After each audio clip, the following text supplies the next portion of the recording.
Hey guys, welcome back to the channel and the bike build. This is episode 2 where we're going to be putting the wheels together, putting the rotors and the cassette and the tubes and tires on, and then we're going to try to face the brake mounts, install the hoses, and install the Hambini bottom bracket. So thanks for following me again today, and we will continue on.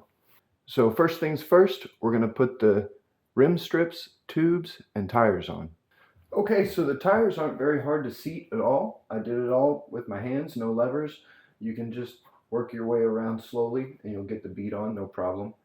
We'll see on the other side, but we're going to have to be very, very careful because these tublitos, they are very thin and not very substantial at all. So, okay, so yeah, the tubes are very, very thin. They remind me of the freezer popsicles, the plastic that those come in. They're like that. So very, very carefully, we're going to put all this together. I've put a little bit of air in the tubes and we're just going to work our way around. So now we have the tube all tucked in and we're ready to set the other bead. Okay, both sides on. It wasn't too bad, a little bit of a struggle, but you just work your way all the way around, getting the bead to the middle of the rim in the valley, and you can do it with your hands, no tools required. And I just slowly increase the pressure up to about 20 psi right now, and then I just went around pressing the tire against the ground and just seating the bead and making sure everything's good.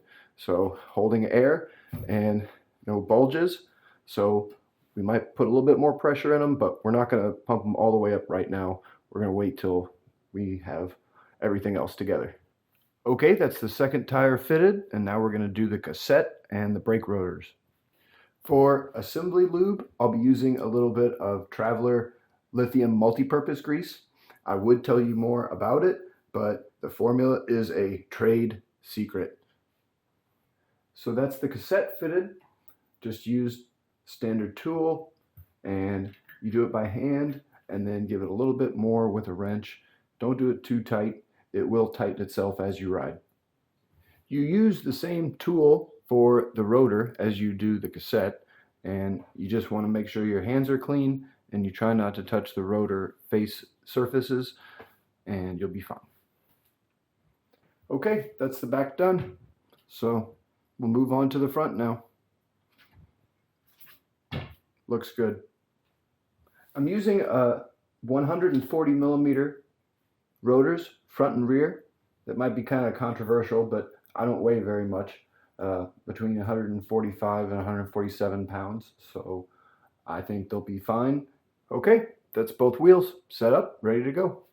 So the next thing we're going to have to do is put in the rear brake hose, and we're going to have to run it through either one of these holes up here, down through the down tube, and out the back chainstay. Okay, the brake mounts are faced. That was actually easier than I thought.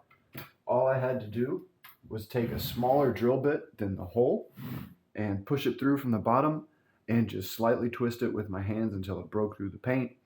And then I took a flat X-Acto knife and just worked my way around until there was no ridges, and it's actually pretty flat. So I don't think I'm gonna have a problem with that. Next, we're gonna fish that rear brake hose through. There's really only one good way to do it, and you start by taking the liner that they include, and you'll tape it to one end there, and you'll feed it through up to the bottom bracket, and then you will transfer the tape over to the back half and run the back half through. And I had to drill out the port on the back of the frame for the brake hose just a little bit. It looked like it was just some paint, extra paint around it, but no big deal. Slides smooth now.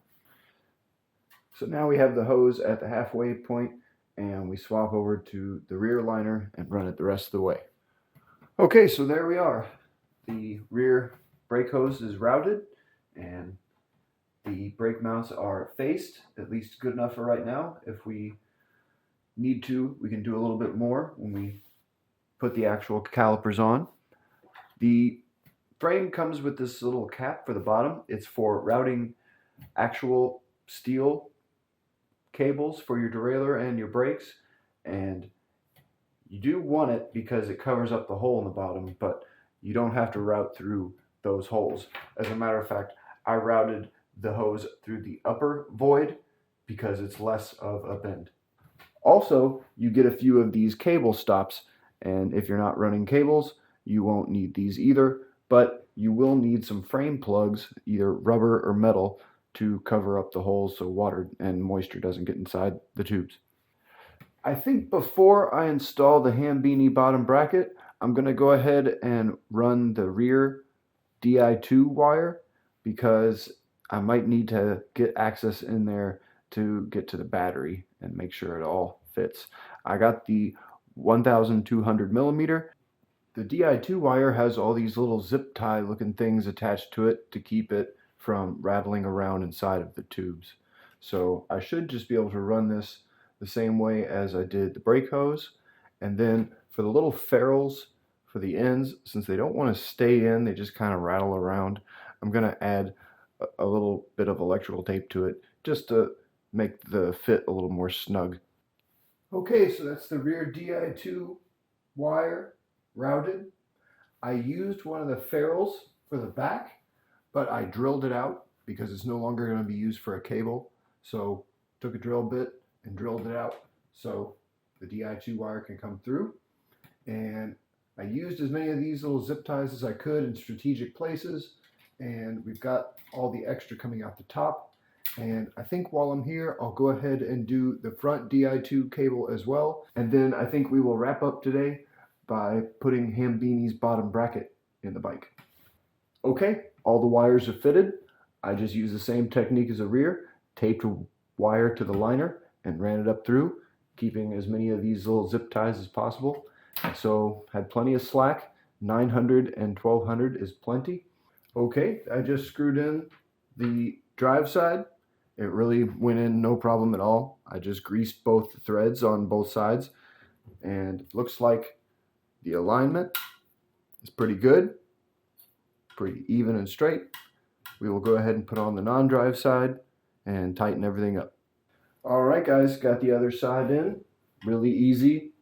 Just took my time and used the tool to tighten up both sides. Longer drive side first, and then the shorter non-drive side after. And all the bearings are nice and smooth. I think we're good to continue with the build. So I think that's all for today. It's getting dark outside, so part 3 will be the forks and the cockpit, installing the wheels, and maybe we'll see if we can get the rest of the bike done. So thanks for hanging out with me, and we will see you guys next time.